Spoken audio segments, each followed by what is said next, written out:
During the Gulf War, we were out minesweeping and we found one the hard way. Oh, wow. So put a 30 by 40-foot hole in the hull. Holy cow. We were within hours of.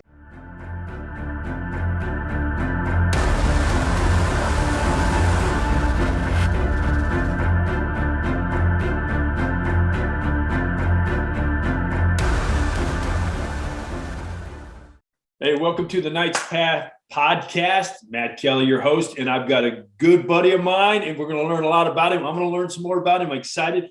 Mark Buczynski, what's up, buddy? Outstanding. Doing good. How you doing, Matt? Doing good, man. Doing good.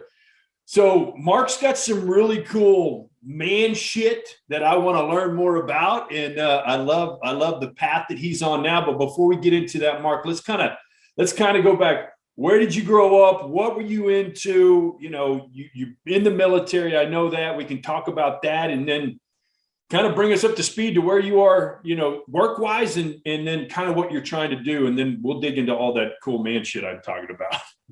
All right. Where I grew up at, I was born in Colorado Springs. Have no memory of it whatsoever. My dad was in the Air Force, so basically a military brat. Grew up pretty much all over the world.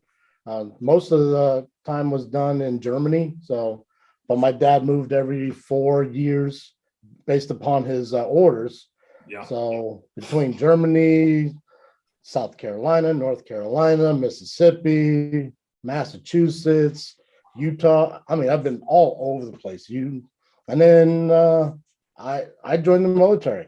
And it's funny because I remember one specific time when I got so angry at my parents. One of the last times we moved there, and I got so angry at them. I said, why is it that we've always got to be moving? I can't even get friends before I start knowing them, and then I got to move again, and then I lose my friends. Why is that? And for the longest, I mean, I remember it vividly. And then I get done with high school, and what the heck do? I joined the Navy. And they both looked at me and was like, I thought you did not want to do this moving thing. I was like, I don't know. I'm still trying to figure it all out. And when I joined the military, when I joined the Navy. Yeah. So can I ask, your dad was Air Force. What made you go Navy? I wanted to make sure that, well, they're the only ones that told me that, because I wanted to work on aircraft. I loved airplanes. I wanted to be a pilot, but I did not have the education to go in as a pilot right off the bat. So, and I didn't do very well at school. So the best thing for me was to, if I'm going to be around them, to be a mechanic. Yeah. So, and the Air Force is like, well, we can't guarantee you're going to do that. Navy says, we can guarantee that you're going to work on aircraft. I was like, cool, I'm going to go there. Okay. So my brother came home. My brother's older than I am by a year.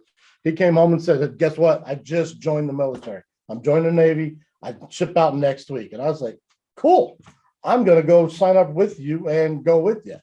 I went, did the whole thing, went to MEPS, did all that, sworn in and said, okay, I'll be there for 4 years. And then I went home and said, I'm leaving out with you next week. And he says, yeah, I changed my mind. I ain't going.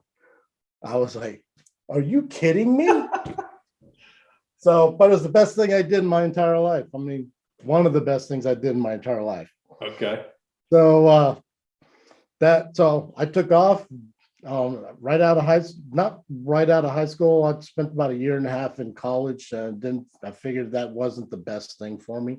Mm-hmm. I just couldn't get my head focused around it. So about 1.5 years later, I took off and traveled the world pretty much. I went to a ship called the USS Tripoli. Okay. Most people may not remember this. They only remember the Princeton. During the Gulf War, we were out minesweeping and we found one the hard way. Oh, wow. So put a 30 by 40-foot hole in the hull. Holy cow. We were within hours of being forced to abandon ship. I mean, right before they figured out the SEAL team, the EOD team, they found that we were sitting in the middle of a minefield. So they spent the entire day cutting mines away from around us, floated them out, and then detonated them. And then shortly thereafter, the USS Princeton hit one as well during the Gulf War. They ended up getting put on a barge and brought home. We stayed on station for another 5 days and then got towed into Bahrain to get repaired. And then we sat there for 35, 40 days while they fixed everything. And then we went right back out. So that was a 9-month tour. Nobody got hurt. Wow. Nobody got killed or anything. I mean, some people, I mean, there were some bruises and whatnot. But, yeah. What was that like, man? Like, where were you? What part of the ship were you in? What did it feel like when you hit it? And I know you guys like drill your asses off for, you know, things like that. And just kind of like, where were you? What and did all the training just go automatic and everybody did what they were supposed to do? Or was it a little more chaotic than that? It was a bit chaotic. So I was working the night shift. I actually worked in the chief's mess, which is considered pretty good duty because you got to eat their food when you weren't when they weren't there. Right. So I worked the night shift, had to be preparing everything for when everybody woke up. It was about 4:34 in the morning. I was waking up my relief, and I'm standing on the bunks trying to wake him up, and then boom, I get thrown up in the air, get slammed back down to the ground, and then everything's out of power. So, and that's when your training kicks in. I mean, you're right, because that's what we do. We train Right. in hopes that you never have to use it. Right. So, but everybody's going where they're supposed to. Nobody's running into each other. They're trying to get all the watertight doors sealed off. And I'm sitting in my station, just sitting there waiting for if I have to go fight fire or whatnot. Most of the damage happened up in the front of the ship, the forecastle there, below grade. There was a couple of people that were trapped when under where the flooding was starting to come in. They were managed to get themselves out of there, but as they were trying to section off the ship to keep it from sinking, it got towards one of the very last bulkheads, and they had everybody sitting on the side. Said, "Okay, we're getting ready to prepare to abandon ship." They're getting all the boats off, trying to get everything set up, and then finally, it was about 12:30 in the afternoon. They finally says, "Okay, we got it." So now they were starting to dewater the areas that got flooded, and then starting to start to assess damages.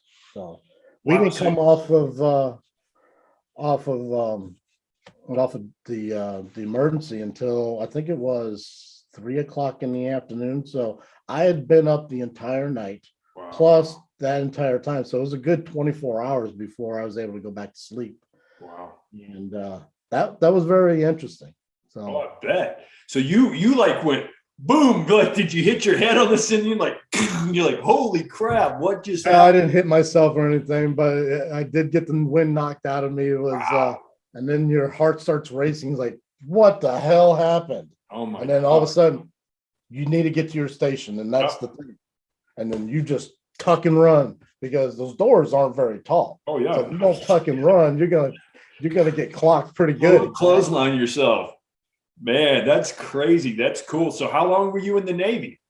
I have just about 11 years. So I went to school, learned how to work on jet engines.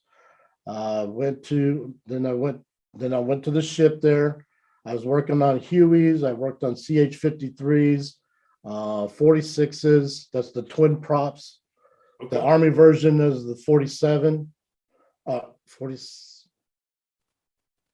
47s, I believe. The Chinooks. Okay. Yeah.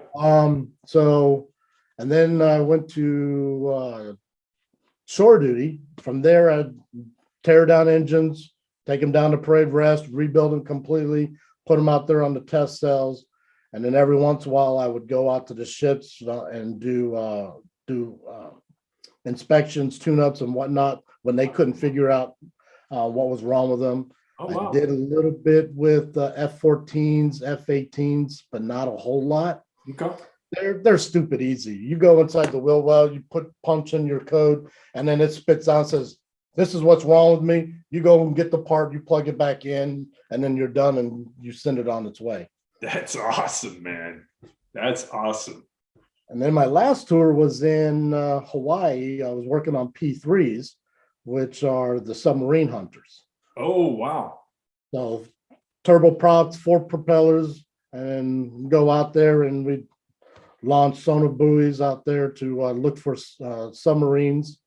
We had torpedoes. They were testing before I left on firing missiles through the props, but they never were able to get them to go. Get the timing Now down. Wow. they've got new types of that's been they've retired that aircraft now, and they've got the jet styles. I can't even remember what they're called right now. So Wow, that's cool, man. That's a pretty exciting career. I made it to I got it to E6. My next shot was to go to E7, but the way they wanted me to approach getting that next rank, I just wasn't willing to play the games. Gotcha. No, go get my coffee, iron my shirts, shine my boots, and like, what's that got to do with me becoming a chief petty officer? I mean, it has nothing to do with it. It was just whether or not you could play their mind games, and I just wasn't willing to do that. Yeah, gotcha. So what was Hawaii like? I hear a lot of people talk about island fever. So you just kind of did you got it? But I mean, hell, I guess if you were on a ship, you're like, hell, I got to land. This is luxury here. It's great, right? No, there is such a thing as island fever. You can drive to the main island, Oahu. You can drive around the whole thing in 2.5 hours. Wow. Trying to get into downtown Honolulu it could take you 2.5, 3 hours just because of traffic. Wow. At that time. I mean, now things are probably different because they've got new highways that they've run through there. Mm-hmm. Beautiful island. Everything has to be imported there. People talk about $5 gas now, or even a few years back. That was back in 1997, 95. Yeah. So that's I mean, you come back to the mainland, you're like, oh, this is great. Yeah. That's awesome. What was your favorite place to be stationed? I would have to say Diego Garcia. Okay. Diego Garcia, I was there for about 6 months. Okay. It's a little tiny island in the middle of the Indian Ocean. Okay. But basically you're out there and you're just doing your thing. You're fixing airplanes, you're sending them out on mission. They come back, they're broke, you fix them again, you send them out, and then your downtime is fishing, boating, partying. Yeah. But that was when I was a young buck. Right. Absolutely. So I know you've done some, so out of the Navy, I know you've been like project manager, you've been in some different out of country and stuff like that. And like, yeah, talk about that. Cause that's pretty interesting as well, where you've gone and where you've set up and tried to have a successful outfit for the company you work for. That's fascinating to me. So I got out with the full intention that I was going to work on aircraft. Okay. Got my A&P license. Took me several months to go through the training on that. You go through and you have to learn 2,000 different questions. You take a test, you got to pass that, and then you go against a board. Then you got a panel of people just firing questions off at you that you have to have known off the top of your head. And then you've got some practical stuff that you have to show them that you're proficient in. And then you get your license from the FAA to work on aircraft. Okay. So that was the path I was on. Okay. Decided I was going to get out, started applying to different airlines, and they told me, and they said, yeah, we'll take you. I mean, great. Okay. What are you offering? Well, we'll start you out at $11 an hour. This was in the year 2000. Okay. I'm thinking, I make more than that in the military. Right. That's crazy. I'm like, there's just no way I can even sustain a family that way, because I was married, had 2 girls at the time. Okay. And I was like, are you kidding me? Oh, and by the way, well, you'll have to buy your own tools. We'll give you a loan for $10,000. And then you'll have to buy all the other tools that you need. Oh, by the way, you have to join the union as well. And you have to pay union dues. I'm Oh, like, wow. so I With got $11 an hour, and they're going to take 4 of that for the union dues or whatever. It's like, what? yeah, exactly. So I put my resume into a company called BOC Gases, and they are a cryogenic or industrial gases company. And they're like, we want you. And I've been doing that since year 2000. So I take the air, we breathe it. There's 78% nitrogen in the air. There's 21% not oxygen and 1% of argon in there. We take it, we compress it, filter it, cool it down, separate it, liquefy it, and put it in the tanks. So if there is an industry out there making anything, they use that product. They're using liquid nitrogen, liquid oxygen. Hospitals use liquid oxygen. Argon is used to make or stainless steel types of products. Oh, wow. Different types of grades will determine the amount of the mixture is. Wow. Liquid nitrogen, if you ever go to the store and you buy frozen food there, it's been flash frozen by liquid nitrogen. Right. Liquid nitrogen is a liquid at negative 311 degrees Fahrenheit. Yeah. So pretty cold stuff. Yeah. Just a smidge. Yeah. Yep. So I've been doing that for the past 20 years. I was with the company BOC and Lindy for about 10. Got a little upset with the way the company direction was going. Didn't like the way things were going. So I decided it was time for me to move on. I got hired on with a company called Barrick Gold. They're a gold mining outfit. Okay. They said, we're building our own oxygen plant. We need somebody to do the project, the construction, commissioning, and the training of the people. This happened to be in the Dominican Republic. Okay. So I said, that's for me. I'm going. Yeah. Dominican Republic, who doesn't want to be in the Caribbean? Right. 80 degrees all year round. And when it gets cold, it's like 75 degrees and you put a jacket on. Right. Not like today where it's 4 degrees outside. Now, when you took that, were you taking your wife and your girls with you? And the first year I was fly in, fly out. So okay. I would be there for 4 weeks. I'd be home for 2 weeks. And then they made me a manager at that time. And they said, okay, bring your family. So my wife, my girls came. My oldest, she did not like it at all. Yeah. She was smarter than the teachers there. Oh, wow. And so she's like, I need something that's going to challenge me. So we sent her back to the States. She stayed with our cousins, my wife's cousins, family, finished high school, went to college. It worked out for her pretty good too, because she was kind of emancipated. So when she applied for college loans, they saw that she wasn't basically emancipated. So they didn't even look at my salary, which was pretty significant. So they would have never given her a loan because of what I was being paid. Right. So she actually got scholarships and everything else for her college to be paid for. I mean, Wow. she decided she wanted to take a little bit of debt on her own, and so that she can build her own credit. Right. My youngest, she took to the Dominican Republic like it was like she's always been there. Okay. Finished high school in another country, learned how to drive. If you can drive there, you can drive anywhere. Really? Yeah. Nuts, huh? We were there for 8 years. That was from doing that project, teaching Dominicans. First, I had to learn how to speak Spanish. Yeah, that's where I was going to go with that. It's like, yeah, what's the native language? And did you have to learn it to be able to teach it? So, yeah. So, yep, the most of the guys I taught, there was one guy that knew how to speak English.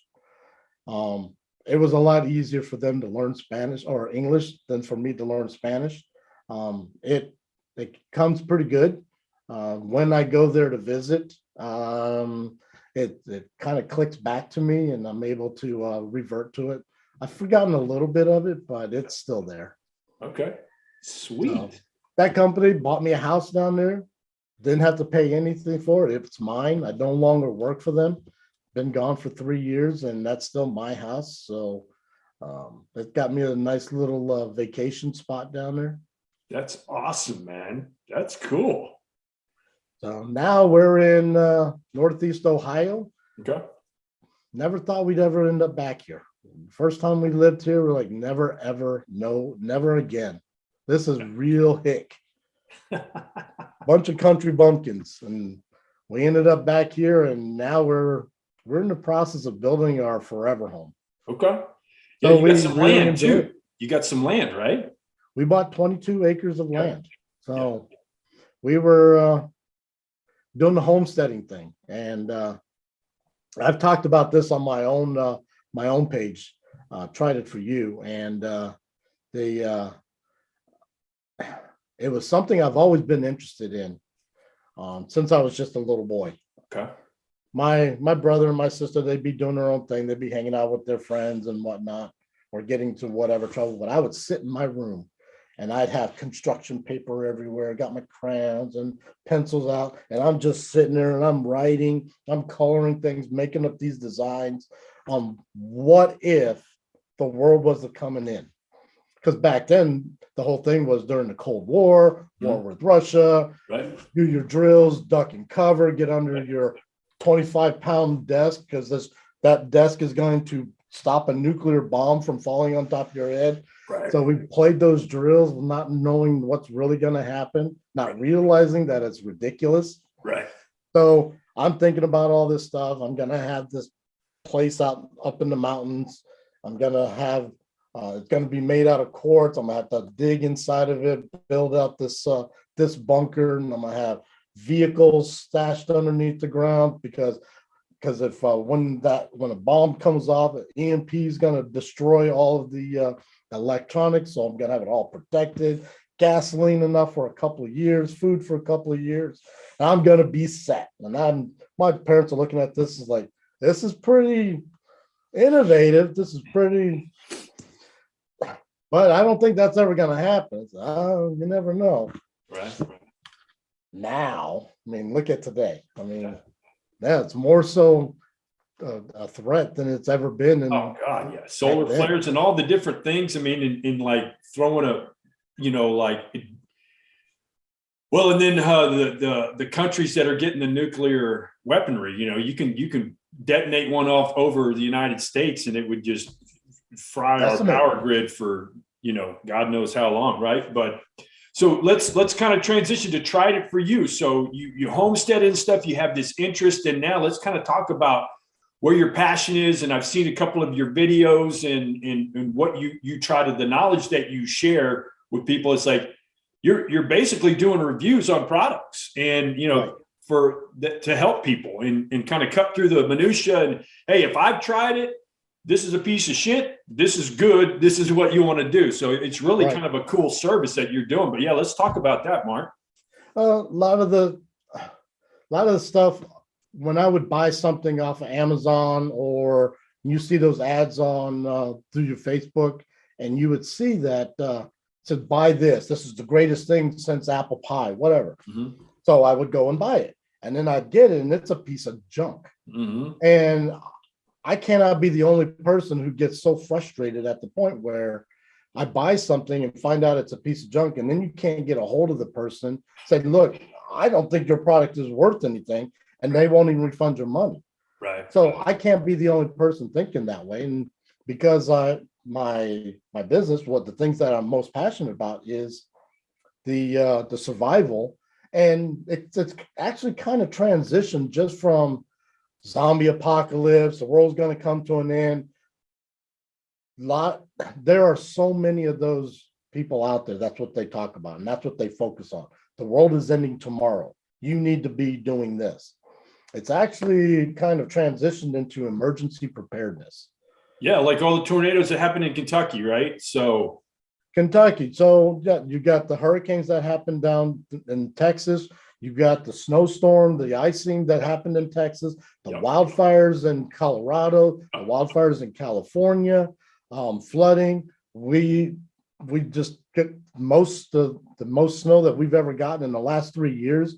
We had 30 inches at our house. Most people don't know how to deal with that stuff. Right, right. Buffalo is the same thing. The Northeast this weekend, they're supposed to have the cyclone bomb where they're supposed to be getting feet of snow, not just inches.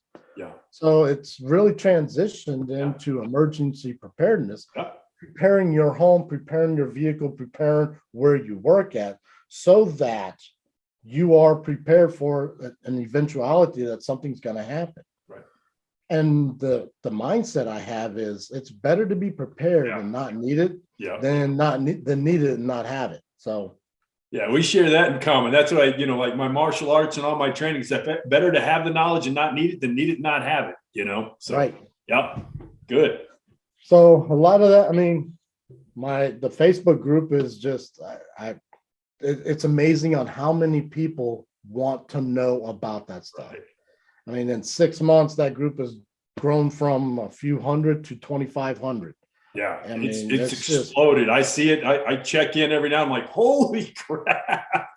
Yeah. It's about 100 per week that I'm adding into there, and I'm having to deny people entry because they're not following the rules. Yeah. I mean, they go in there and they'll start talking about COVID.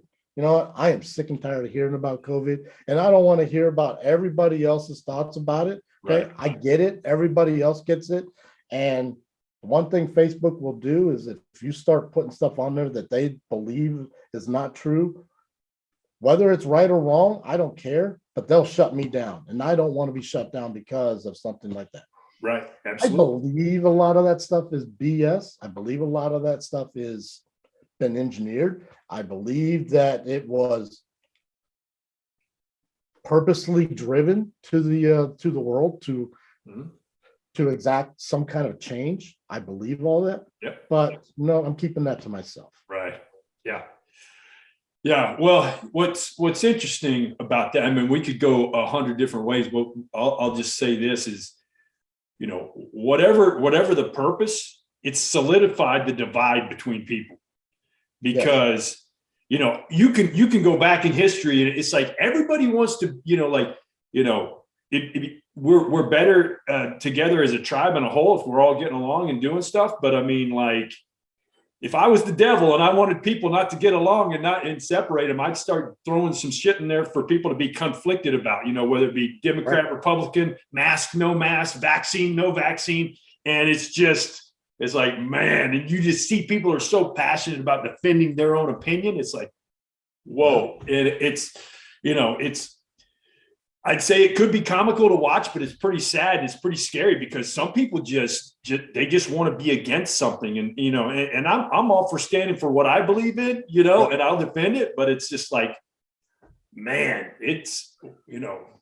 but I'm not going to exact my ideals onto right, you and be pissed off at you because right, you won't believe what I say. Right. Exactly. Absolutely. Absolutely. All right. So I want to get into some of the good stuff, like fire starters, which I saw you do a review on Blackbeard something or other. That one looked pretty good. And, like if someone was going to prep to be able to start a fire, what's your top 3 things that they probably need to have in their kit? And then I've tried it myself, starting a fire without, and it friggin' sucks, man. It's hard. It's hard as hell, man. So yeah, let's talk about fire starting, kind of hey, this is what I want to have, so it's not so damn hard. And then if you want to talk about some of the pain in the ass of trying to start a fire, rubbing 2 sticks together, quote unquote, right? Oh, Nancy and I, we'd watch Alone. Uh-huh. Okay, not naked and alone. They take 10 people and they stick them out there. You get like a dozen different things that you're allowed to take with you, and everybody's got a ferro rod, and that's a ferro rod. All it is.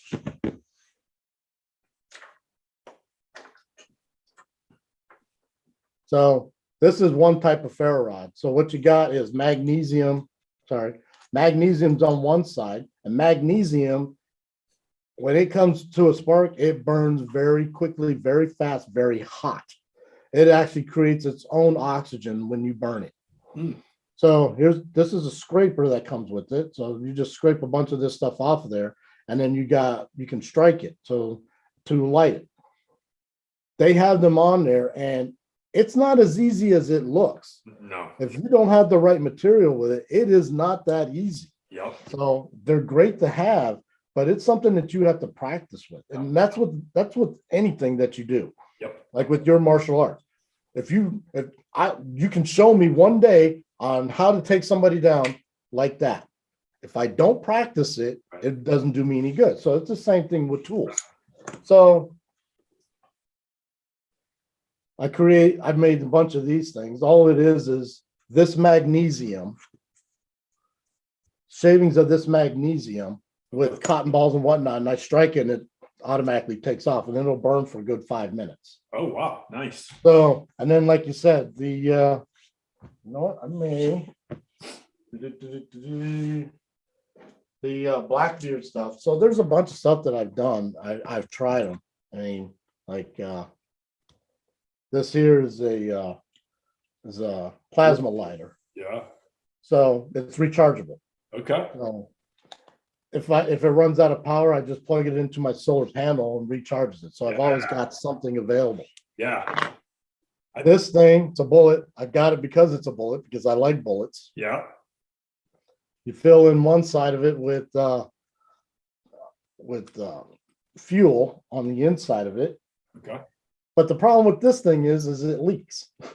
So it dries out. I saw the O-rings on there, so I was going to say, is that designed to be waterproof? It's supposed to be waterproof, but it's also to keep the fuel from getting inside of it. And then you got the other side, which is a striker. Gotcha. But if you keep this on your key ring, it doesn't do you much good, because after a week or so, it dries up, and you got to keep it going. Gotcha. $20 on Amazon, and they sell a lot of these things, and they are a piece of junk. Yeah. They don't work very well. Gotcha. I got some. I love it. You're just like doing a 360, and it's like you're showing us all your good shit. This is awesome. Love it. Oh no, this is my go bag. Okay. Something were to happen, Yep. I needed to get out of my house. This is the first thing I grab. Okay. I've got a much bigger one, but if I needed to get out of the house real fast, I grab my shotgun, my gun, my pistol, put it on my side. I've got spare ammo in here, and I've got to go. This is what I take with me. Okay. I had 72 hours worth of food in here. I've got shelters inside of here. I've got a first aid kit inside of here. I got a means to protect myself if I'm run out of ammunition. If I need to build a lean-to on it, I've got that inside of here. I've got space blankets inside of here. I've got water purification inside of here. So even though I've got only 72 hours worth of food in here, at the very least, I've got 72 hours to figure out what I'm going to do. If I'm going to be longer, then I can figure out what to do with everything that's inside of this bag. Sweet. How much does that weigh, Mark? This particular one is about 28 pounds. So that's good. So it's not that heavy. 30 or under for your go bag. No, that's good. So packing wisely, packing smart, packing stuff that's good. And then I'm sure your other one's even bigger, right? But yeah, show me what you got in there. Oh, okay. Well, this one here, I always try to make sure I've got some way to make fuel. So waterproof matches. There you go. I did the bushcraft one as well. And but because that's the one thing I've been trying to do, like I said, building a fire is not that easy, especially if you're stressed out. Yeah. So I've got different means of being able to build a fire. Yeah. Sometimes you want to you have time to sit there, gather your stuff together, you get your kindling, nice and dried stuff, and you can build yourself a nice little fire and build up onto it as you're going from there. So, and hey, for everybody, I'll put Mark's links down when I post this, so you can follow. He does a lot of this stuff on his page where he's showing you, he's demonstrating, he's got videos and stuff like that.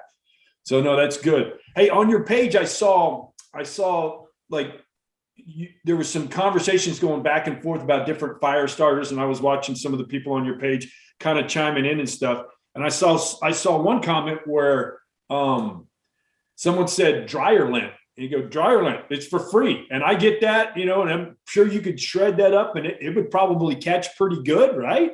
It'll catch very good. Yeah. So that's something for someone to think about. The other thing I saw, and I want you to validate this, is someone said that they're always going to carry a little tube of or a little tub of Vaseline. And then it's petroleum jelly, and is it flammable, right? And it's a petroleum product. Yeah. So, and that's what I fill in with these here. It's got cotton inside of it that is soaked in petroleum jelly. Okay. And then when you take it all out, magnesium coats over top of it. And then you can coat everything, the kindling around it as well, which gives you a way to, once you strike it, you've got time to start adding more fuel to it so you can start building something bigger. Nice. See, this is cool stuff, man. I like it. Yep. So, and that's just one part of it. I mean, right. If you're going to survive outside in whatever's going on, if you're going camping, yep. okay, yep. Generally you set yourself up to have a good time. Right. But what happens if you don't, or something happens and you get lost in the woods, that happens. It happens a lot. Yeah. You get lost or something, a storm comes up on you, or who knows what happens. Thing is, you've got to be able to protect yourself when you're going out into the elements. We're so used to having the creature comforts on a day-to-day basis. It gets cold outside, you come inside to where it's warm. Well, what if you don't have that choice? Right. You have a shelter. You need to protect yourself, because we are, as humans, even though we're at the top of our food chain, we are very vulnerable to the elements. Absolutely. Where animals are not. Right. So being able to protect yourself, having heat, having water. Yeah. If you don't have those things, you're not going to survive. Right. Heat, water, shelter, right? Those are the big three. And then it's so even having stuff in your car, right? Because I know people like get caught in blizzards, and if they don't have stuff, they could freeze to death before someone comes out and gets them. So what do you have in your car? Nancy's got her get home bag, which is different than a bug out bag. So nice. The get home bag is designed for when she's out and about to get herself to our abode. So the things that she's got in there is water. She's got change of clothes if she needs to, because being cold and wet is really miserable. Yeah. She's got space blankets that she carries with her. So if she is caught out in the cold, she's got a space blanket to keep her nice and warm. She keeps extra boots. She's got an extra jacket that she keeps in her vehicle. Mm-hmm. She always carries a case of water with her. Yep. Doesn't matter whether it's the summer or the winter time. Good. That way she's always got it. Where was it?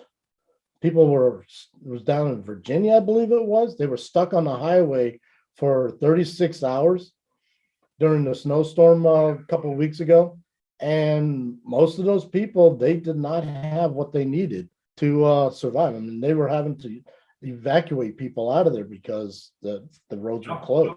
Absolutely. No, that's good. So this brings up a good question too. Here.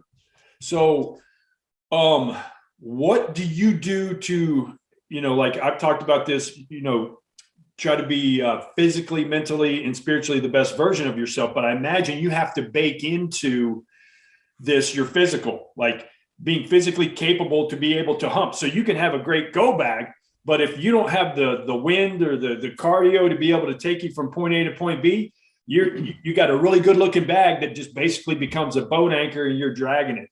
And I'll just say this, one thing I like, I was a fan of Mark's when we're on a couple of threads together and we're talking about working out and stuff like that. And Mark's a big deadlifter. And, we were talking about cardio and stuff. And like, we were on this thread and Mark, you said, well, hey, if I want to get cardio in, I'll just do my deadlifts faster. And I was like, oh shit, that's fantastic. So you just do it faster, get your blood up, get your heart pumping. I thought that was a friggin' brilliant answer. It's like, hey, I like doing deadlifts. It's a good overall, but, and if I want to get some cardio in, I just do my deadlifts faster. I thought that was friggin' hilarious, but smart, right? So Absolutely. I mean, deadlift is a full body workout. It uses every single muscle from your legs, your calves, your quads, your core, your arms, your shoulders, everything to do a proper deadlift. It uses every single muscle. Now, you're not doing 455 pounds much faster. You're just doing a few of those nice and slow. yeah, But and that was my top weight was 455 pounds. Now there are people that are doing 1,000 pounds, and I'm nowhere near that. I don't need to do that. no. I'm not impressing anybody by doing that except hurting myself and looking like a fool. Yeah, But you just lower your weight right. to the barest minimum, and you just do a bunch of them. I mean, you've got people that do they'll do squats without body weight. Mhm. You do 100 squats without body weight, you are going to feel it. Yeah. You do them faster, you're going to feel it in here, Right. and you're going to be winded. Yeah. So, but yeah, absolutely. You don't need to run. You don't need to do the biking. There's a lot of benefits to a lot of that. And something that I want to start doing is actually boxing. Okay. And then the other thing of it, man, I've been working my sticks. So Yeah. Nice. Nancy Nice. wants to get in. Nancy wants to get in on these two. So Yeah. we're going to get a bag so Yeah. that we can and get her another set of sticks so that we can do them together. So that's going to Heck yeah, man. Absolutely. Yeah, I can shoot some.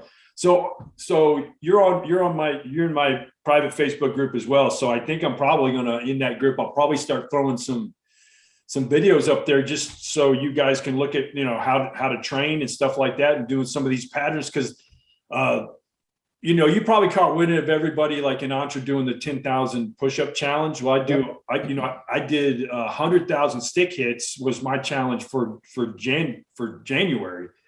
And I finished on the 26th. So I finished with 5 days to spare, but I'm telling you, like my shoulders and my forearm grip and the wind and, it's a hell of a workout, man. Yeah. And in my cardio and my wind and my recovery, my anaerobic, to try to catch my wind between rounds, it was fantastic. So yeah, I was glad to see the six because I'm like, heck yeah, man, that'll get your blood pumping. That'll get you in shape to be able to grab some shit and go. So cool. Yeah. And they're light enough I can carry them in my go bag. Yeah, absolutely, man. Sweet. I like it.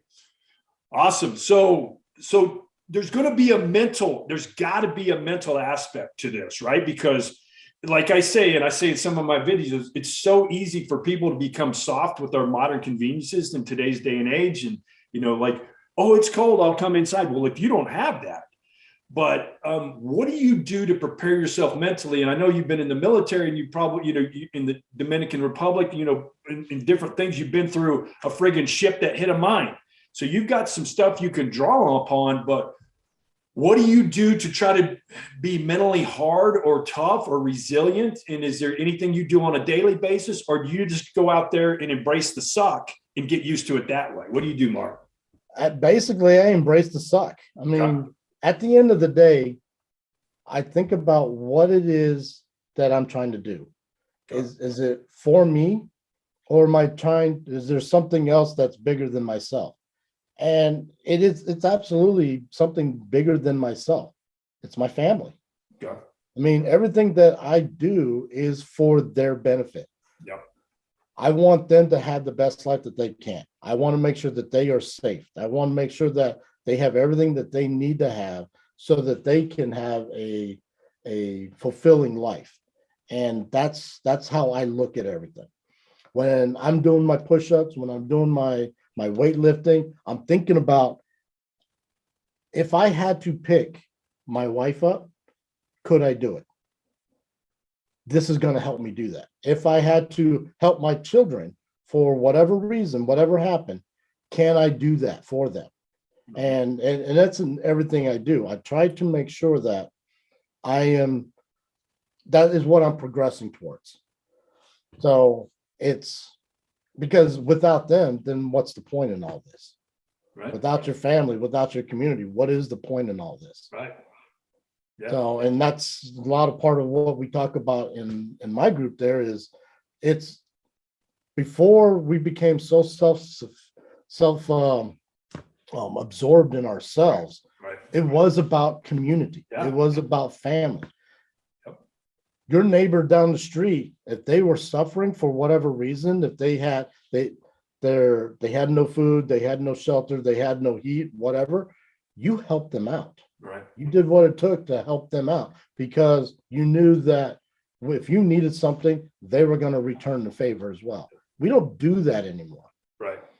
I drove by during our snowstorm that we had a couple weeks or last week, and there was people on the side of the road struggling to try to get their vehicle out. No, everybody's just driving by. And I'm looking at this and I'm like, you know what? I can help. I know I can help. So I did a U-turn, went back, and I pulled them out. And they were so thankful for somebody to stop and help them out. They wanted to pay me. And I said, no, that's not why I pulled over to do this. I did it because you look like you needed help. I knew I could help you. Right. That's why I did it. Yeah. And that's the way it should be. But people are so self-absorbed into what's in it for me. Right. If there's nothing in it for me, then what's the point? Why should I help you out? Right. And it's about your morals. It's the decent thing to do. Yeah. So that's how I look at it. Everything that I do. Yeah. Well, Specifically with all these products, these products are a lot of them are garbage, and people out there buying stuff, and nobody is telling them what's junk. So this is one of the reasons how I help. No, that's a great mission. That's a great purpose. And it's not just that, but like, as you say, and it's walking the walk, it's talking the talk. And that's what my group's all about too, is I want people to have a service mentality, whatever that is. And it's to try to help our fellow humans and benefit them in some way through products or service, so no, it's fantastic that you do that. And I love stories like that. It encourages me. And I look for that when I'm out and about and see where I can help people and not just go through life with blinders on. Right. Mm-hmm. Right. So no, that's good. All right. So, we got the physical, we got the mental, now spiritual. And I don't know, so for me, I certainly believe in God. I'm a Christian, but I'm not necessarily an organized religion type of guy. I'm more, like to be out in nature and stuff like that. But spiritual for me is also your spirit. Does he have a bad spirit or a good spirit? Is he a negative person or is he a positive person? So spiritually, I try to be positive and upbeat and do positive self-talk and things like that, and to try to be encouraging in a light, around my wife and daughter, instead of being grumpy because work sucked that day or whatever else. So what do you do from a spiritual nature, just because there could be, and I think I may know the answer to this, because there could be doom and gloom kind of looming with your mission. Like, what if everything goes to shit? But then to have the good spirit, you already said, hey, I'm doing it for the right purpose. So is that part of your spirit? Is that part of your driving force? I've never looked at it from that point of view. I think the correct term is agnostic. I neither believe nor disbelieve. Okay. I do believe there's something out there from a spiritual point of view, but I don't necessarily believe there's a God and there's a devil. Right. I believe all of that is within ourselves. Okay. The people who are evil, it's because they themselves are evil. There isn't anything making them that way. It's because of their own selfishness. People that are good is because that's the way they are. They're just naturally good. And that's the way we should all be, is treating each other with respect. We should be, we were not put here to take advantage of everybody else. Right. We were here, put on this earth for a purpose. What that purpose is, I really don't know what it is, but I know it's not to take advantage of other people. Yeah. I think it's to help bring us all up so that we're all rising towards some kind of greatness. I don't know what that greatness is, but I believe that you should be good to people. Yeah. You should do your best to do to be your very best version of yourself, Yep. and not doing it based on stepping on somebody else to get there, Right. because then it doesn't serve the right purpose. Yep. So Absolutely. what are we talking about? It's that win-win situation, Mhm. right? So that's how I look at things. And within the group, it's kind of the same way. We're all here to learn. I am not an expert by far in what I do. I don't believe I am. There are far other people that are more advanced than I am. But because I have a very big passion around this whole thing of survival, emergency preparedness, safety, something that you are very familiar with. Yep. It's all connected. Yeah. It's about making sure that we survive to the next day, Yeah. that we wake up and go to bed the same condition as when we woke up, Right. so that we can be around for our families, so that we can be around for our children, so we can be around our community, so that we can provide the best versions of ourselves, so that we can all rise to the same levels that we where we want to go. Absolutely. Where that's at, I don't know what it is, but I know getting to the end with them and having the most stuff isn't it. Right. Right. Well, I think you figured it out for yourself, because you're like, what that is, I don't know what that is for everybody, but you found your purpose and you found your voice and you found your way to help and you found your way to hopefully influence. And, my path is my path. And I think everybody has certain gifts that you're drawn to. If you know where your passion is and where you want to help, it's pretty easy guidepost to be your true compass north, to guide you to how you are going to be part of that community. And no one is an island in and of themselves, right? We weren't meant to be that way. We're hunter gatherers. We're meant to be part of a tribe. So I definitely applaud you for being there and knowing it, because I feel the same way. There was something I was going to ask that you were hitting on, but I may have to come back to it. How do you remain? Go ahead. You did mention about the doom and gloom part of this. Yeah. And you're right. It absolutely is. You watch TV and what do you see? You see The Walking Dead. You see all those shows about zombies and the end of the world. Well, in the media, COVID's going to kill everybody, and look at the death toll and la, la, la, la, la. Yeah. Exactly. You see that. And all of that is designed to garner a response, so that they can boost their numbers and say, look at us, watch us, because we got the latest and greatest. Yeah. Who does that serve? It doesn't serve anybody. Right. Fear is very powerful. Yes. And if you scare people, you can get them to do whatever you want them to do. And it's obvious. Look at nowadays, you've got a 50% split between one side to the other side.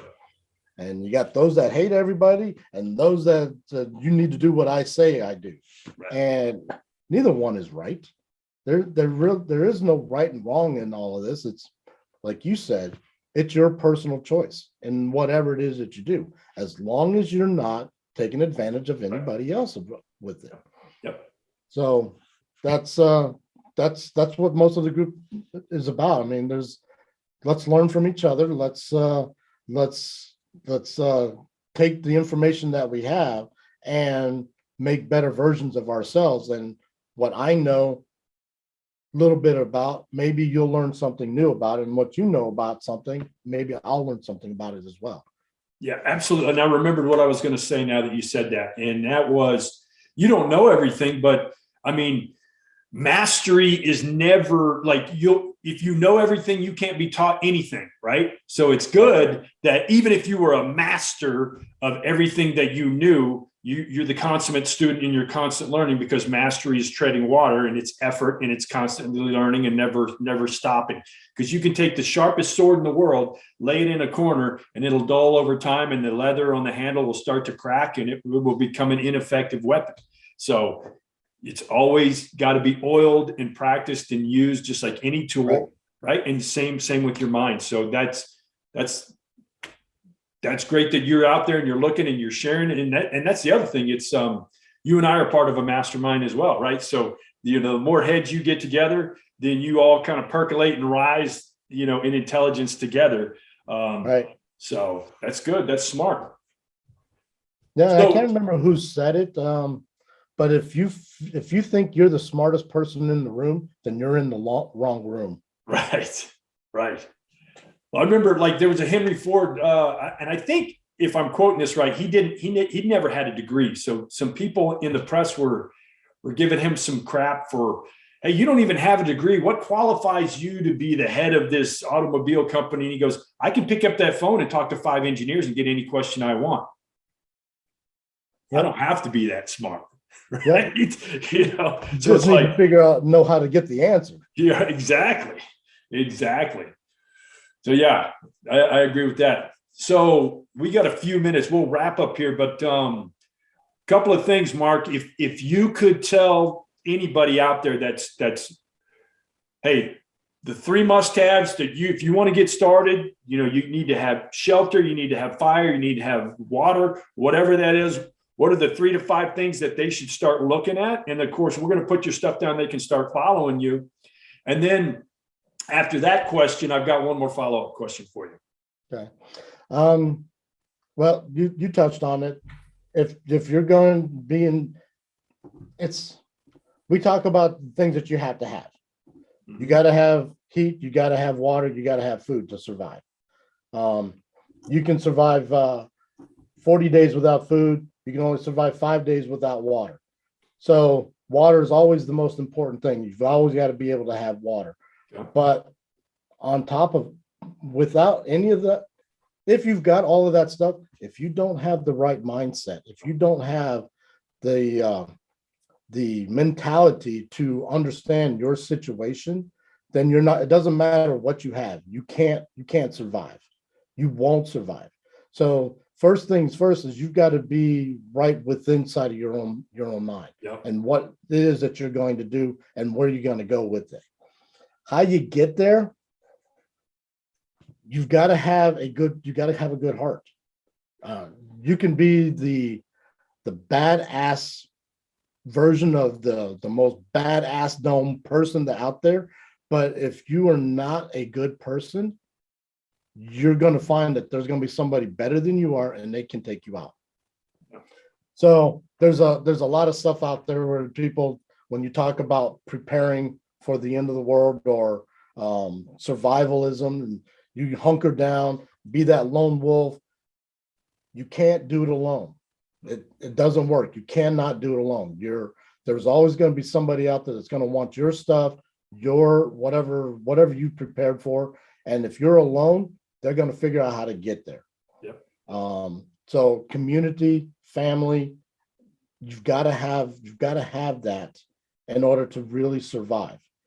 Most people can't survive alone on their own by themselves without having something of that sort. Yep. There's a reason wolves travel in packs, man. That's right. Yeah. Highly efficient. So that's good. Thanks for answering that question. And then and I may put you on the spot here, but since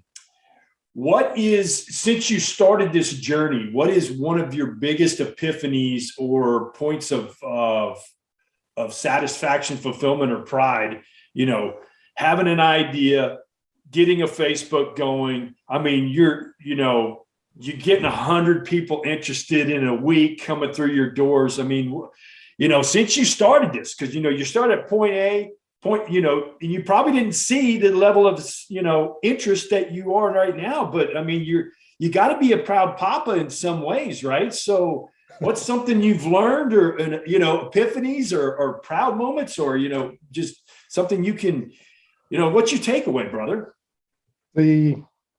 That's funny because I was talking to Nancy about this, and real reason why I got into building a business. I wasn't even sure that this was what I was gonna do.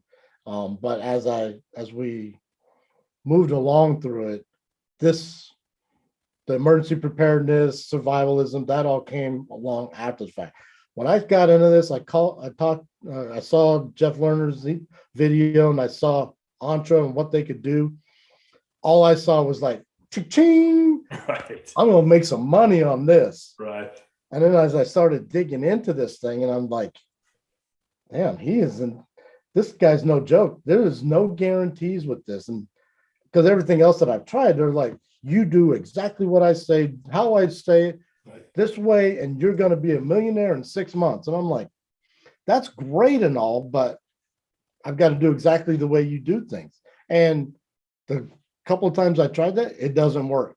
Right. It absolutely doesn't work. And there's a lot of scammers out there, man, for sure. There's absolutely a lot of scammers. So it was actually 1 year and 3 weeks to the day that I saw that video, and I was like, okay, I'm going to make some money at this. As I started going through the training, I was learning about the different things and what I'm going to do. That's when I realized, because I went to Insight, Impact. that's the one. I don't know why. Insight, the first time. Yeah. It was that was when I realized what I realized was, when I was a kid, that I wanted to do survival. Yeah. I wanted to do, and something I do at work is safety training for a lot of the people that I work with. Yeah. So that both those two things kind of connected. Yeah. And because I work in an industry, a chemical industry, industrial gas industry, a lot of the things that we talk about for keeping us safe isn't talked about anywhere else. Right. Unless you work in that industry, you don't hear about it. You work in an office, you don't hear about that stuff. So I'm thinking, how do I bring a lot of that over to people who never even heard of, right, or even let alone seen a fire extinguisher, or how to be safe outside, or taking care of their home and making sure that they don't fall off a ladder, standing on the very top rung. What could happen if you lose your balance? Things like that. So a lot of that kind of got brought into the survivalism and kind of transitioned over to emergency preparedness, emergency survival. And then I started thinking, okay, why does it have to be about the zombie apocalypse, right, or whatever? Right. Why can't it just be that you want to be safe at home? Mm-hmm. If you have a fire in your house, what do? If you have a blizzard, you have a hurricane, you have flooding, there's a fire, forest fire out there. Yep. How do you prepare for a lot of that stuff? So a lot of that started transitioning into it. And that epiphany sort of happened at Impact, when we started going through that exercise on how do we communicate our vision, our dreams to somebody else, right, and make them believe what I believe. Right. And I had a very difficult time doing that. Nobody believed that I was truly passionate about what it is that I was wanting to do. I knew it. Right. My wife knows that I'm very passionate about it. She can see it. Right. I just didn't know how to get it out. Right. I'd still struggle with getting it out and articulating to my audience, my people, that this is very important to me because I care about you, right, so that you can survive another day. Yeah. So that's where the epiphany really came from, was once I started down that journey on building a business, and then realizing that it's not just a business, it's about serving others. Yep. That is the biggest. Yeah. So for me as well, with Entre, I was like, hey man, my 401ks, I couldn't live on that for very long. If I had to retire tomorrow, I need to make some money. And then Entre has a way of going, that may be your initial pull. It's like, who doesn't want to be financially secure? But then it's like, it transitions to how I can serve people and how I can bring value to the marketplace. And then that is the passion and that is the drive. And then, money and how you earn a living comes as a consequence of that. And that's because all of us have good hearts. All of the folks that I know, I mean, everybody's coming from a really good, pure place to serve. And that's an awesome community to be a part of. It really is. It is. And on top of all that, you get you align yourself not only with your business, your person, your personality, your personal, your business, and your physical. All three of those get in alignment, and then you've got a clear path on where you need to go and the means to be able to do that. Absolutely. Absolutely. Well, Mark, brother man, it was great having you on. This was fun. Yeah. So I'll put all your stuff down in there, and man, we'll check on you. We'll have you come back on, and we'll see what's going on. Yeah, that'd be great. Cheers, brother. Have a great rest of the day, and we'll talk to you soon. You as well. Thanks, Matt. Take it easy.